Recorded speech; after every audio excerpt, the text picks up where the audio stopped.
1956年1月，在行政院的规划下，清华大学在新竹附校，第1年就创设了原子科学研究所，同时以实验为名，向美国购买了一座原子实验反应炉。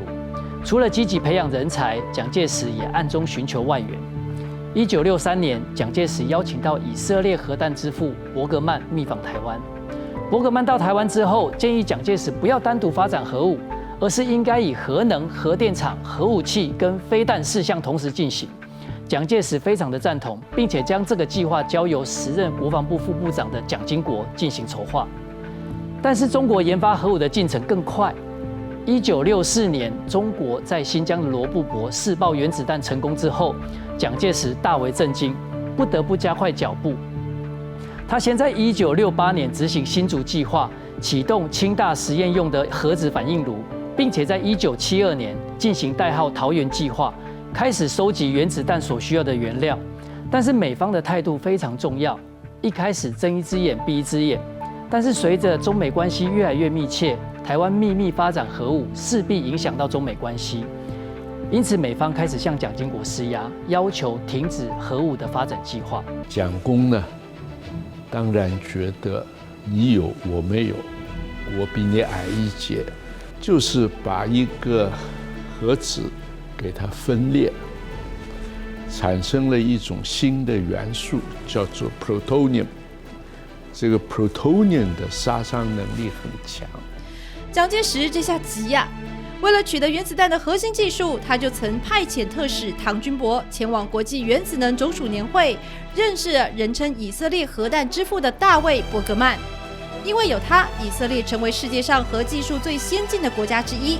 蒋介石立刻把这尊大神秘密请到台湾，代号为新竹计划的核武计划就如火如荼地开始进行。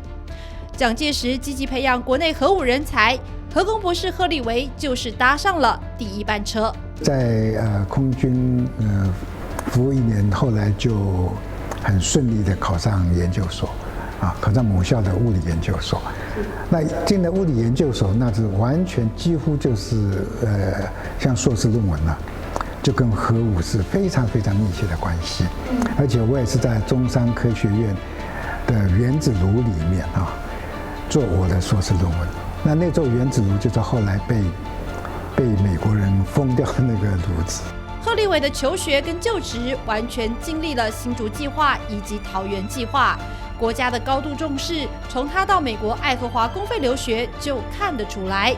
国家有派一个有点像保姆的味道有点1对1来保护我们的一位政府官员。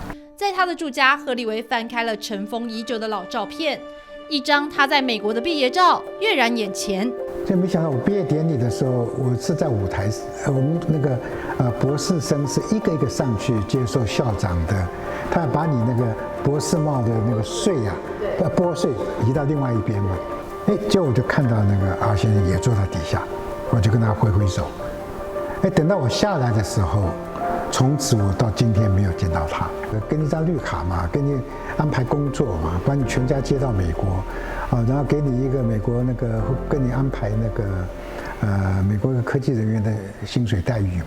威胁利诱通通来，还有人意外惨死他乡。那个R先生的电话就来了，就说问我有没有看到报纸我那时候吓得要死，我说我有看到。他说好，那我们可以不可以好好谈呢？我这个那个鸡皮疙瘩就起来。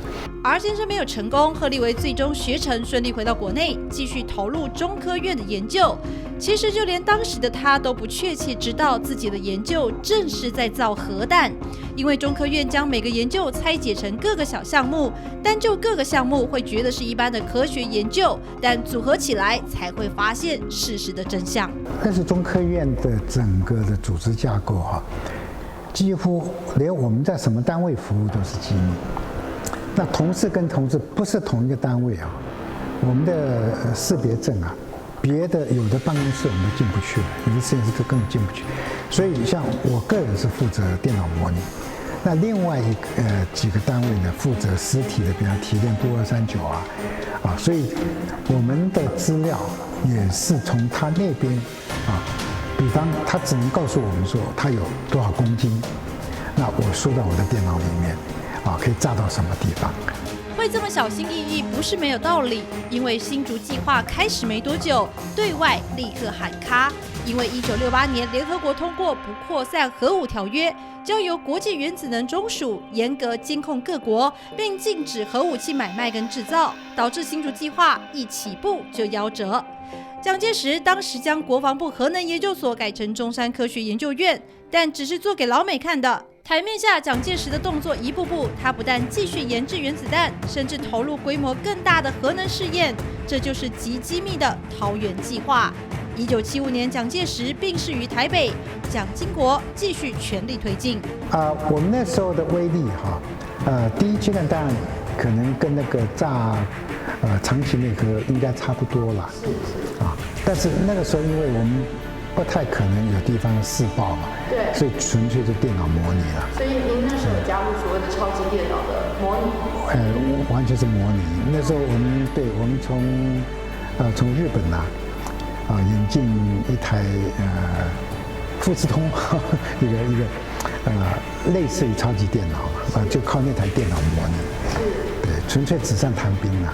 这个计划等于是在蒋经国手上开始，当时的时空背景甚至也可以说是在美国老大哥的默许下进行研发。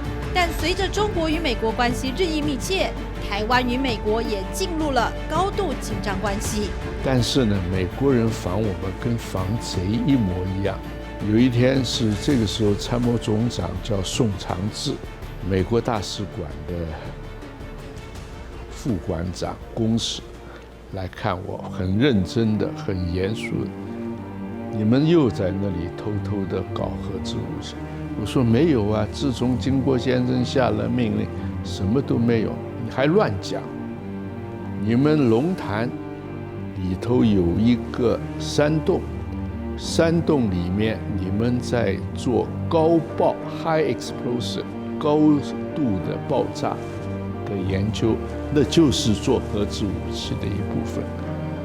我就打电话给宋总长，我说有没有？没有啊，我不知道。过了10分钟，他说军副啊，真的有，我都不知道。前外交部长钱复的话也凸显桃园计划的极机密性是由蒋经国单线领导指挥，没有其他人知道。但当美国直接戳破这张掩人耳目的窗纸，代表大家要打开天窗说亮话了。经国先生就跟我讲，军副啊，你就准备一个节略，告诉他们，节略是相当有分量的外交文件，我们有这个能力，但是绝对不做。他有过这个话，这个大概在1975、76的时候。真的不做吗？蒋经国当然还是跟蒋介石一样陈仓暗渡，但就在1978年，美方态度疲变，美国大使直接登门要求蒋经国立刻停止发展核武。日记写下了蒋经国当时的气愤之情。